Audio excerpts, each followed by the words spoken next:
அவர் தாங்க சிஎம். ஏன்னா மக்கள் முடிவு பண்ணிட்டாங்க. அவரு நீங்க என்ன வேணா பாத்துங்க, அவர் சிஎம் அவர் தான் வரப்போறாரு. 2026 சிஎம் நம்பர் 1 அவர் தான். மாற்றம் கண்டிப்பா கண்டிப்பா கண்டிப்பா. டிஎம்கே ஏடிஎம்கே எல்லாம் ஆனா தூக்கி ஓரம் போட்டுருங்க. இவர் தான் டாப் நம்பர் 1.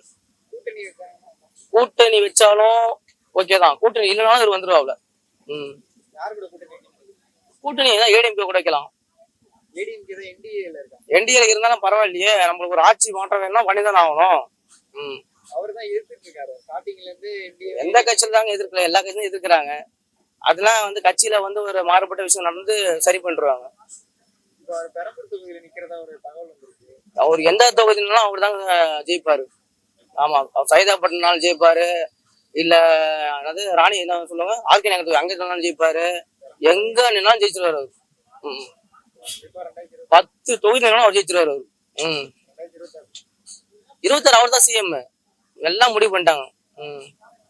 எங்க வீட்டுல மொத்தம் வந்து ஒரு 15 ஓட்டுக்குது. எங்க சொந்த பந்தம் நிறைய பேர், அவங்க கூட எல்லாமே நான் சொல்லிட்டோம். எல்லாம் அவரு தான் ஓட்டு.